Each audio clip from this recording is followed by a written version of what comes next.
Game.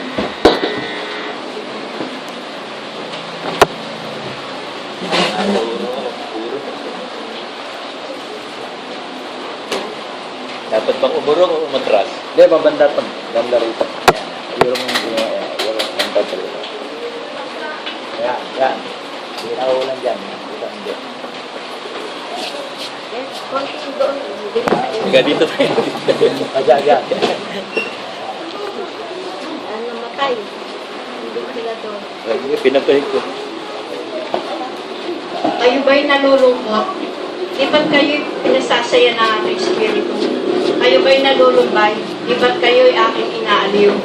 Kayo ba'y nagkukulang? Di ba't ang lahat ng iyon ay pinupunuan ko?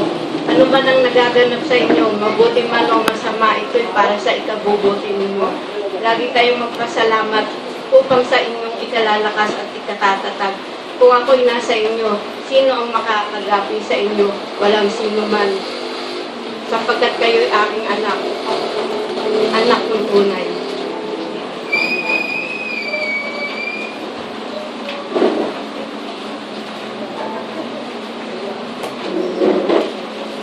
Huwag ninyong baliwalain ang aking tinig. Makipagtiis kayo sa akin na sundin ang aking salita. Darating ang panahon na makikita ninyo ang inyong darating ang panahon na makikita ninyo ang bunga na inyong pagtitiis. Good morning mga kapatid. Kung nakakarinig kayo ng balita sa internet, itong September 2015, mag-meet si Obama at saka ang Papa. Alam niyo ba kung ano agenda sa United Nations? The New World Order. Ito ng September 2015, mag-meeting na. So ang nakikita natin dito, anytime is rapture. Kasi kapag nabubuo na yung New World Order na yan, one form of government, gagawa na rin sila ng one form of currency. Gagawa din sila ng one form of army. Ibabalik yung Tory ni Babel, yung kay Nimrod. Yung ginawa, yung gustong mangyari ni Hitler, today's Germany, tomorrow the world. Magaganap na yun, malapit na. Maghahari na si Satanas. So ang hinihingi ng Diyos sa atin, maganda tayo, anytime rapture, magpakatatag tayo sa pananampalataya. Lalo ngayon, nag-uulan. May sinabi ang Diyos tungkol dyan sa mga ulan-ulan na yan. Kasi pag umuulan, ayaw na sumamba ng Kristiyano. Eh may kautusan sa Hebrews 10:25 na huwag mong pababayaan, sabi. Basahin ko sa inyo, ha? Hebrews 10:25. Na huwag nating pabayaan ang ating pagkakatipon na gaya ng ugali ng iba, kundi mag-aralan sa isa't isa, lalo na kung inyong namamalas na nalalapit na ang araw. So namamalas na natin eh. Ayan na nga, babagsak na malakas na ulan eh. Magkikidlata na, magkuulugan na eh. Kitang-kita na natin eh. So, hindi na tayo dapat nagpapatumpik-tumpik ng ating pananampalataya. Dumadaan tayo sa maraming pagsubok para ihanda maging malinis na malinis pagdating ni Kristo. Anytime is rapture. Binubuo na. Naghahari na si Nimrod. Buong buo na. Kasi kayang-kaya ng buuin eh. Kasi merong European Union, Asian Union, North American Union. So pagkakaisahin na lang, yun ang meeting nila sa September 28. Meron pa nga doomsday prophet eh. Kasi may babaksak daw na asteroid sa September, tatamaan ng Earth. Hindi pwedeng mangyari. Hindi pa nagra-rapture, tatamaan na ang Earth. Doomsday prophet yun, mga false prophecy yun. Hindi totoo. Ang talagang magaganap na yung agenda ng pagbuo ng New World Order. At yan ang good news sa atin yan. Kasi malapit na matapos yung pagtitiis natin. Kukunin na tayo ng Panginoong Yesus na buhay. Yun ang ikinalulugod natin eh. Yung iba natatakot sa mangyayari, tayo hindi eh. Nagiging matapang na tayo, natutuwa tayo. Bakit? Matatapos na yung paghihirap natin eh. Ang kailangan lang, magpakatatag na mabuti. Kasi may sinasabi sa Matthew 10:22,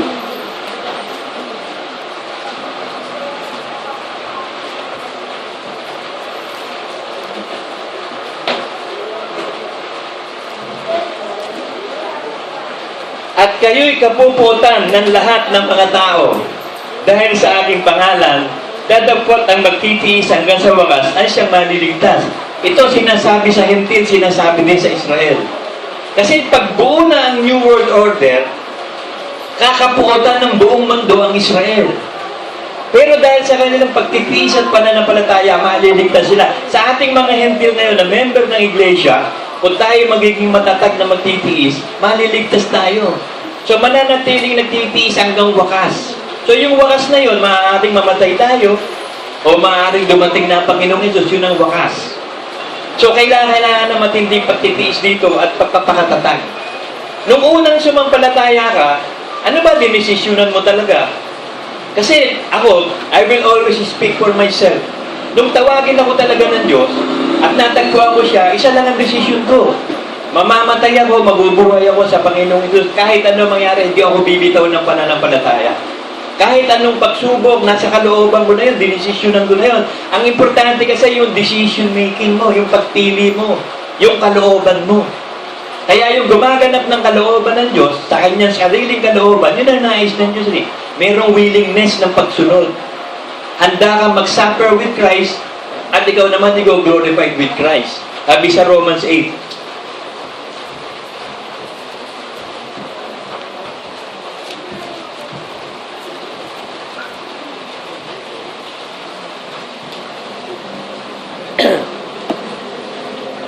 At kung mga anak,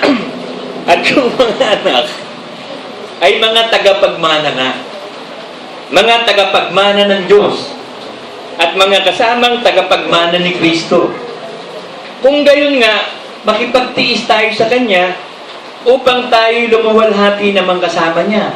So, hindi lang pananampalataya, pakikipagtiis kay Kristo. Ito ang hindi nagawa ni Lucifer.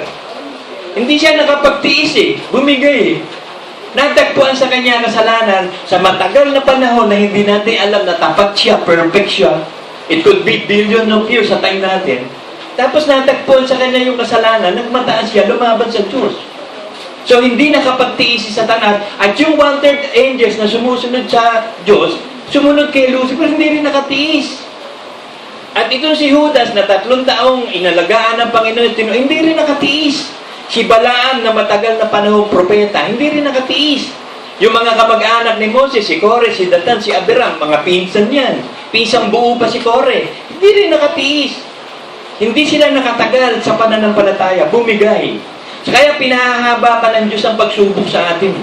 Para malaman kung sino ibibigay at hindi. Paano mo malalaman kung di susubukan? Kaya yung pagsubok sa ating iglesia, ginanap na ng Diyos.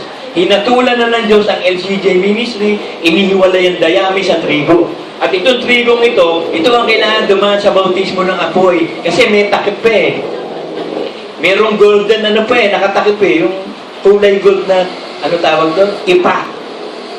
Dadaan tayo sa bautismo sa apoy para tanggalin yung ipa, o yung lumang pagkatao, o yung labas na pagkatao. Yung loob na pagkatao, puti yun Pag binuksan mo yung palay, puti yun So, para makita yung puting-puti, tatanggalin yung nakakabit na, tanso. Tanso yun Yung nakakabit sa ibabaw natin, kung lumang pagkatao yun. Pagkataong panlabas, outer man. Yung inner man. Kaya sabi sa 2 Corinthians 4:18, basahin natin,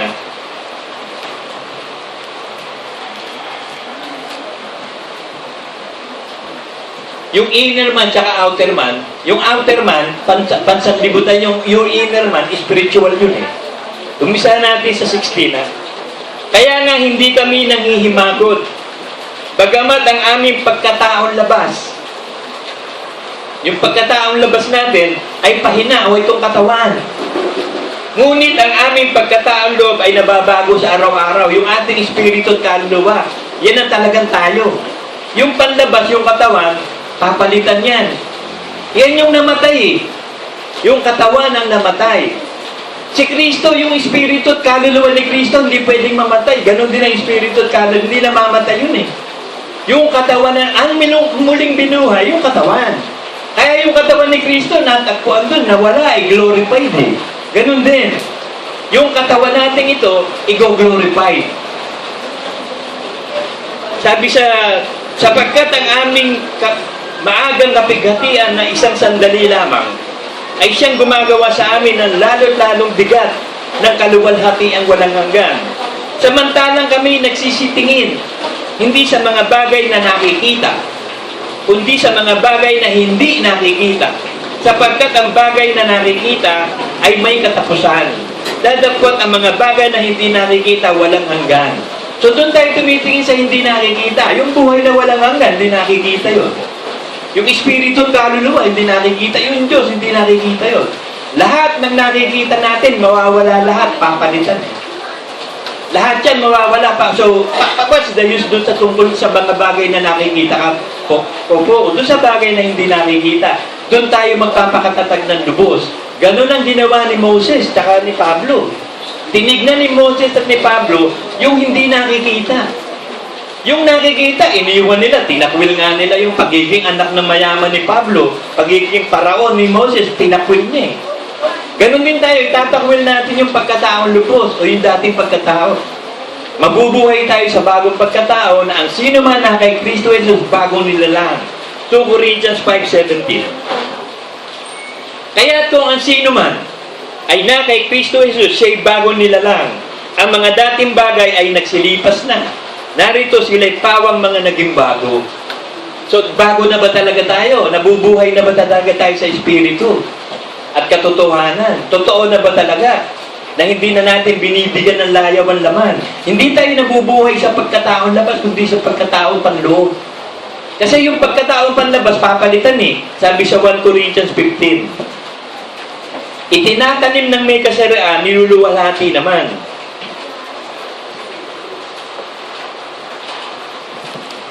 Umpisahan natin sa 38. 1 Corinthians 15:38. Dadapot ang Diyos ay nagbigay ng katawan, dito ayon sa kanyang minagaling, at sa bawat binhi sariling katawan. Hindi ang lahat ng laman ay magkasing laman, kundi may laman sa mga tao, at ibang laman sa mga hayop, at ibang laman sa mga ibon, ibang laman sa mga isda. Mayroon naman mga katawang ukol sa langit. So yung glorified body, yun ang katawang ukol sa langit. Itong katawan na to, ukol to sa lupa. So papalitan niya. Pero merong hindi pa, mamamatay eh. Bigla na lang babaguhin ng katawan, tayo yun eh. Kung mananatili tayo magpapakabanal, pagbaba ni Kristo, mayroon namang mga katawang ukol sa langit at mga katawang ukol sa lupa. Dadawat iba ang kaluwalhatian ng ukol sa langit at iba naman ang ukol sa lupa. Iba ang kaluwalhatian ng araw at iba ang kaluwalhatian ng buwan, iba ang kaluwalhatian ng mga bituin. Sapagkat ang isang bituin ay naiba sa iba't bituin sa kaluwalhatian. So yung katawan na yan na namamatay, yan ang muling bubuhayin. Kaya muling nabuhay yung katawan ni Kristo. At yung katawan na yung glorified body na, katawan na ng Diyos. At tayo ngayon na nasa katawan panlupa, magiging katawan ng Diyos. Kasi tayo yung katawan ni Kristo. Kung mananatili tayong matatag sa pananampalataya hanggang wakas, sabi ng Hebrews 3.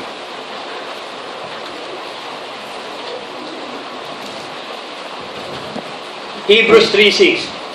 Dadapwat si Kristo, gaya ng anak ay puno sa bahay niya, na ang bahay niya ay tayo. Kung ating iingatang matibay, ang ating pagkatiwala at pagmamapuri sa pag-asa natin hanggang sa katapusan. So dito makikita ang tunay na Kristiyano hanggang sa katapusan. Kasi maraming hindi nakalusot eh. Sa langit pa nga lang, nagkaroon na ng pagsubok ng pagsunod. Hindi nakaabot si Lucifer eh. Natalo ka agad eh.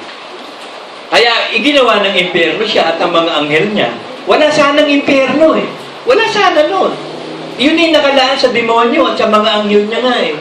Eh may mga tao din namang hindi mananampalataya. Kaya sama kay Satanas. Bumuo si Satanas ng grupo eh. Birds of St. Peter flock together eh.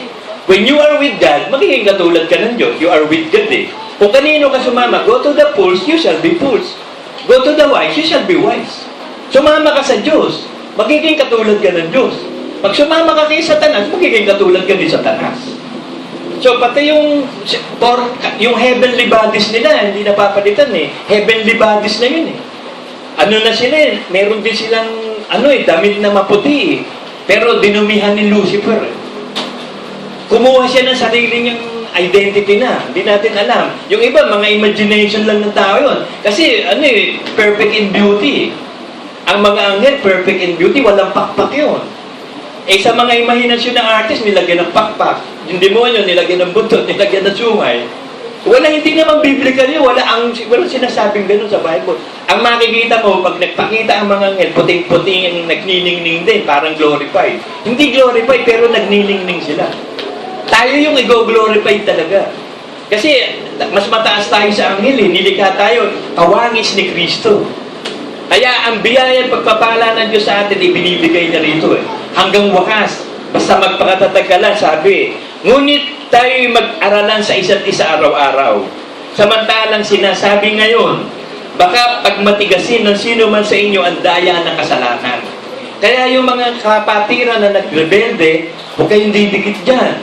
Makakaawa espiritu niyan eh. Masisingitan ka ng kasalanan niya, ng espiritu niya. Madadamay ka dyan. Sapagkat tayo nagiging kabahagi ni Kristo, kung ating iingatang matibay ang pasimula ng ating pagkakatiwala hanggang sa katapusan. Kaya huwag kang hihiwalay doon sa itinatag ng Diyos na iglesia. Kasi, go to the pools, you shall be fools. Kung saan ka nakasama, magiging katulad ka nila.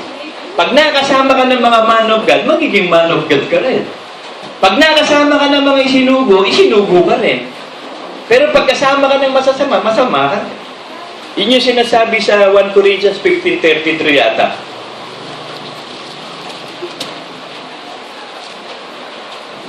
Huwag kayong padaya. Ang masamang kasama, sumisira ng magandang pag-uugali. Sabi din sa Ecclesiastes yun, di ko alam ang number. Isang masama nagsisira ng mabubuti. Kaya inaalis sa iglesia yung masasama, yung cancer cells. Ang itinitira yung mabubuti. Kaya huwag kayong magugulat pag biglang may nawawala. Inaalis ng Diyos yun.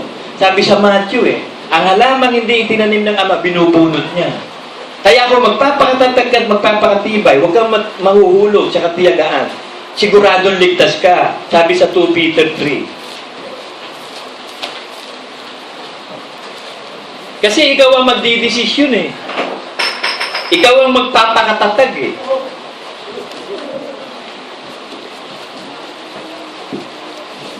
Huwag kang papayag na ma-impluensyahan ka ni Satanas. Yun ang ginawa ni Satanas, umalis siya sa pwesto niya eh. Yung ipinaglagay sa kanyang archangel, umalis siya doon. Ang ayaw niya ng archangel, gusto niya Diyos.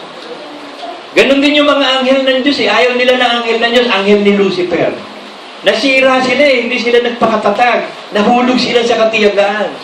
Umalis sila doon sa pwestong pinaglagyan sa kanila. Kaya nga mga minamahal, yamang nalalaman ninyo ng una ang bagay na ito, ay magsipag-ingat kayo.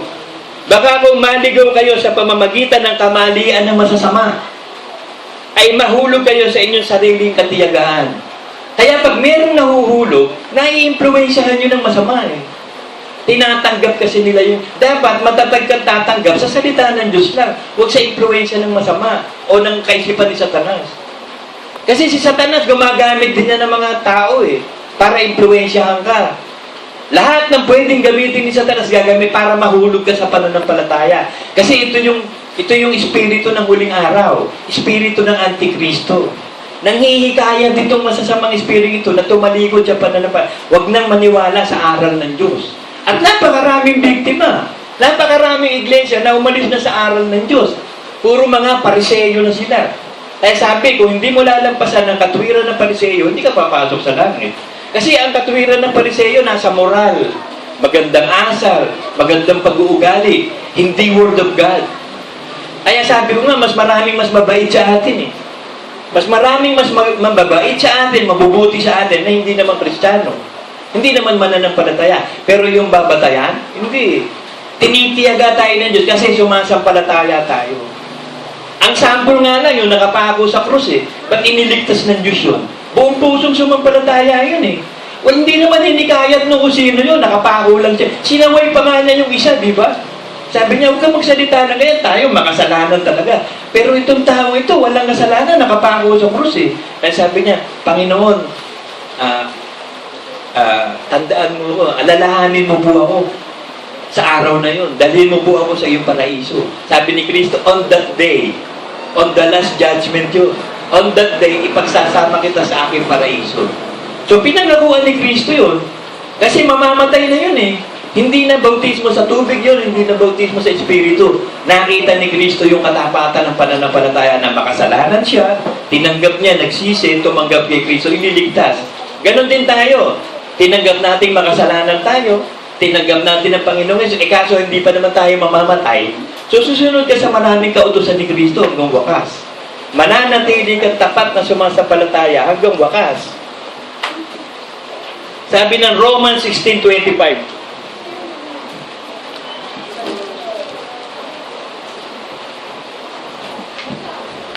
nagbasa na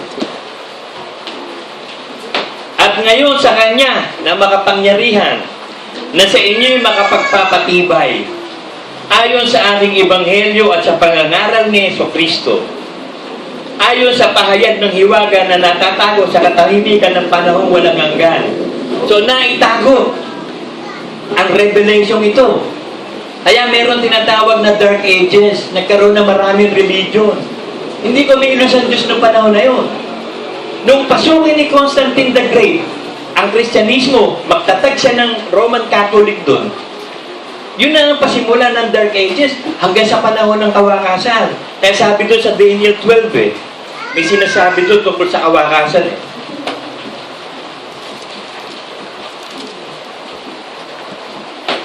At sinabi ni Daniel 12:9-10, yumaon ka ng iyong lakad, Daniel, sapagkat ang salita'y nasarahan at natatakan hanggang sa panahon ng kawakasan.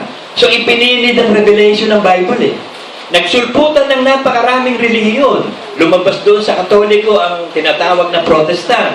Lumabas din doon yung tinatawag na Methodist. Ang dami naglaba sa mga religion. Hanggang sa lumabas yung Evangelical Church at yung mga Pentecostal churches. Yun yung pasimula ng pagbaba ng Espiritu Santo. Kaya mula na may maririnig kayo, may mga nagtatans. Asa na sila ngayon? Ang mga nahulog na halos lahat, nagsawa, ayaw na. Hindi katulad ng tunay na iglesia ang itinaluyo ng Diyos, may Espiritu Santo nangangalinga doon Merong apoy ng Espiritu Santo nag-keep on burning. Kaya keep on burning. Ibig sabihin, lagi kang maging matatag, matibay. Huwag kang patatalo sa sitwasyon o mga dikta ni Satanas. Magpakatatag kang mabuti. Marami ang magpapakalinis. So, yun ang desisyonan mo. Magpapakalinis ako, magpapakabanal ako, kasi yun ang decision mo Kung ano nasa isip mo, yun ka, sabi sa Proverbs Kung ano yung nasa isip mo, yun ka. Nasa isip mo, magpapakabanal ako, you have the mind of Christ. You have a beautiful mind. So, walang tatalo sa iyo. If God is with us, who can be against us? Ano magagawa ng tao? Wala. Pero magagalaw tayo ni taning sa paa. Pero madudurog ang ulo. Sabi sa Genesis 3:15 yata yun.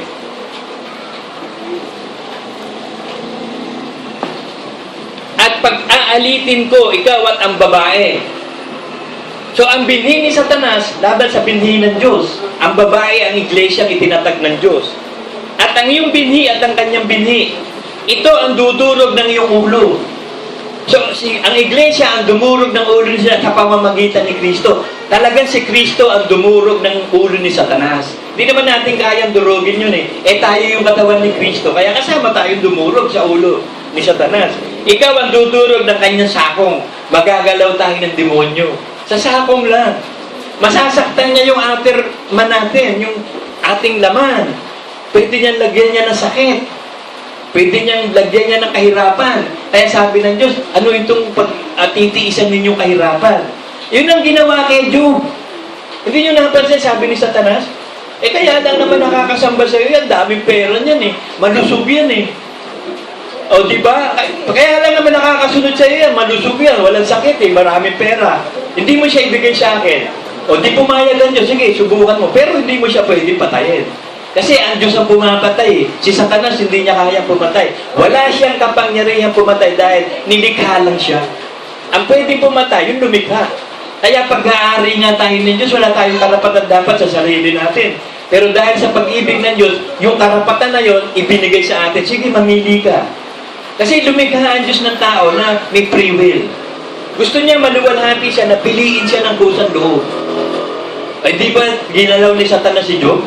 Biruin mo, hindi lang yung katawan ng ginalaw, pati kaluluwa, pati espiritu. Pinatay yung 7 anak. Biruin mo, sakit sa damdamin at kalooban, yung 7 anak sabay-sabay namatay. Inubos ang lahat ng kayamanan, wala nang source of income.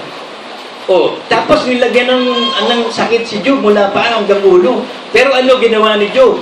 Sabi sa James 5:11,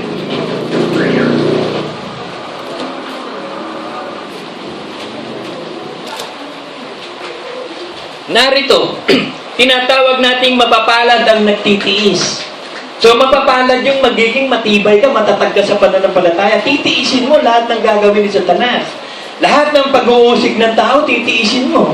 Lahat ng pag-alipusta, yun ang ginawa kay Cristo, di gagawin sa atin, titiisin mo lang yun, magpapakatatag kang manampalataya. Inyong nabalitaan ng pagtitiis ni Job. Hindi lang nasaktan ng kaluluwa at espiritu ni Job, pati mga kaibigan niya, sinaktan siya. Yung 3 kaibigan niya, sinisisi siya, makasalanan ka kasi, kaya nangyari sa iyo yun. Wala ka kasing kwentang tao. Samantalang walang malaman si Job na kasalanan niya nagawa. Hindi naman niya makausap ang Diyos na ano ba talaga nangyari, Lord. Hindi naman na ikukwento na niya, pumunta si Satanas sa akin. Tayo na lang ang nakaalam nun. Si Job hindi.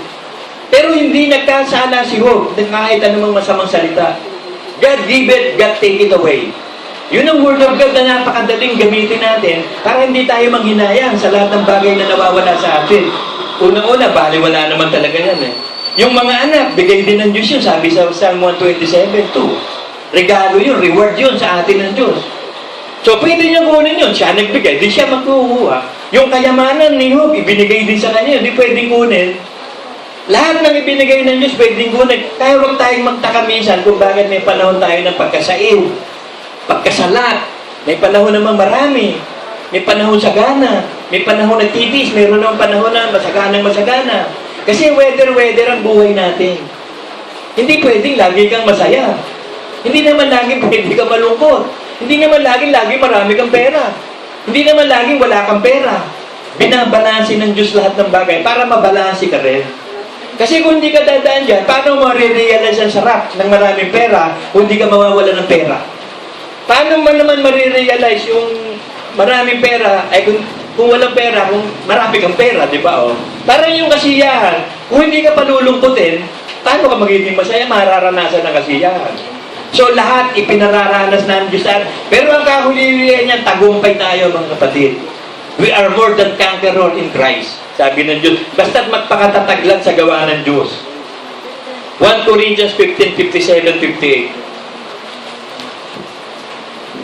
Dadapot salamat sa Diyos na nagbibigay sa atin ng pagtatagumpay sa pamamagitan ng ating Panginoong Jesucristo. So tagumpay tayo because we have the Word of God by faith. Yung Word of God na naituro sa atin, pinanampalatayaan natin, iyon ang kailangan natin sabihin, yun ang ating kailangan ipamuhay. Kaya nga mga kapatid kong minamahal, kayo magsitatag. Huwag kayong makilos na laging sumasagana sa gawa ng Panginoon. Yamang nalalaman ninyo na hindi nawawalang kabuluhan ang gawa sa Panginoon. So nakasulat sa aklat ng buhay yan, sabi sa Malakay 3:16. At yung mga natatakot sa Diyos, nag-uusapan. At ang kanilang mga pasangalan nakasulat sa aklat ng buhay. Isinusulat lahat ng gawa ng Panginoon sa atin. The acts of the Holy Spirit. Kaya nga isinulat yung gawa ng apostol, gawa ng Espiritu Santo yun eh. Acts of the Holy Spirit yun. Ginamit ang mga apostol ang mga isinugo niya. Ganon din ngayon, ginagamit ng Diyos ang mga isinugo niya at yung sinusulat ng Diyos yan, may mga kasunod yan. Lahat ng bawat bagay sa buhay natin, bawat araw nakasulat sa aklat ng buhay yan. Kaya nga may ebidensya eh. Ang pangalan natin nakasulat sa aklat ng buhay. May mga records ka, hindi ka nakahatulan. Yung mga hahatulan, yung mga mababait, yung mga magagalang, masasama, according to their bad works and good works. Ayon sa ginawa nilang mabuti at masama. Kasi may mga tao talagang mabubuti talaga eh. Mas mabuti pa sa atin eh. Mas mabait pa sa atin eh. Pero hindi maliligtas. Pero yung mabuti na mabait na at naging Kristiyan, lalong pinabubuti, lalong pinababait yun. Inaalis yung kasamaan sa kanya na pag-asa sa dating pagkatao. Kaya nga ipipreserve eh. Sabi sa 1 Thessalonians 5:23 yata yun.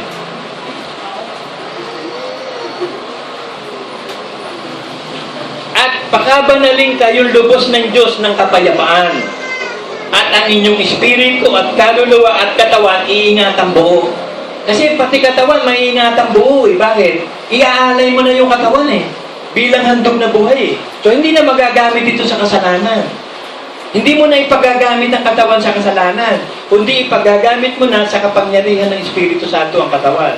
So ang katawan mabubuo din katulad ng espiritu, kaluluwa at katawan. na walang kapintasan sa pagparito ng ating Panginoong Jesucristo. Yun yung pagpapakatatag na gagawin natin. Iaalay natin yung katawan natin bilang handog ng buhay para may magamit. Kasi ano gagamitin ng kaluluwa at espiritu? Yung katawan. Kaya babanalan din ng katawan. Bagamat nasa katawan ang lahat ng uri ng kasalanan, hindi nakapaghahari ang kasalanan dahil na-renewed yung spirit mo at na-revive yung kaluluwa mo. You are being born again and again. Kaya pagdating ng Panginoong Yesus, yung kakulangan o yung diferensya, sabi, itinatanim ng may kasiraan, binubuhay ng may kaliwalhatian. Yung katawan nating makasalanan, papalitan ng katawang hindi na magkakasala. Glorified body. Katawanan ni Kristo. Katawanan ng Diyos na mayroong everlasting life. So ano pipiliin mo? Tayo pinapipili eh. Hanggat may pagkakataon tayo, pinababanal tayo. Hanggat may pagkakataon, pinagsisisi tayo ng Diyos. Para pagbaba ng Panginoong Yesus, nahahanda tayo sa lahat ng mabubuting gawa. Kasi napakalapit na talaga. Pag nabuo na sa United Nations, ang tinatawag na New World Order, gagawa ng agenda na ang bawat bansa eh. Pag in-apply ito, mandatory na yung yung microchip sa US eh. Maraming hindi susunod doon, maraming Kristiyano doon, maraming nakakaintindi doon. Hindi magpapatatang, magkakaroon ng siyempre. Pag ayaw pumayag ng mga citizen ng isang gobyerno, so palalabasin ng gobyerno, meron sedisyon, rebellion, insurrection, lalatag na di-declare ng martial law. O malapit na yan. Kasi maraming hindi susunod eh. Para maipatupad yung batas na yon, may martial law. So marami doon yung magpapakulo, maraming pupugutan ng ulo, maraming mamamatay doon ng mga tribulation saints. Ito na ang pasimula eh, ng pag-uusig ng demonyo sa buong mundo. Inuusig na niya ang mga Kristiyano at malapit na yan. Kapag nabuo na yung Tower of Babel, alam naman natin ang Babel, confusion. Confused yung mga yan eh, walang alam sila eh. Akala nila yung karunungan tinanggap nila sa Diyos. Hindi nila alam yung karunungan kinuha ni Satanas.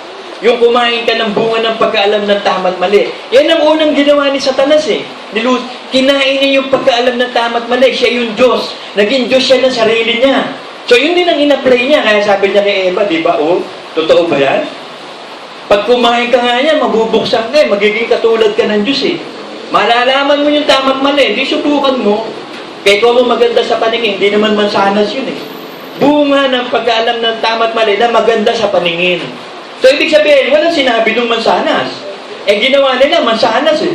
Kasi maganda sa paningin ng mansanas. Sana sinabi ng Diyos, mansanas yun. Ang nando si Satanas, hindi mansanas. So, kinain nila yun, bunga ng pag-alam ng tama. Naging Diyos din sila. Ganun ang ginagawa ng Illuminati.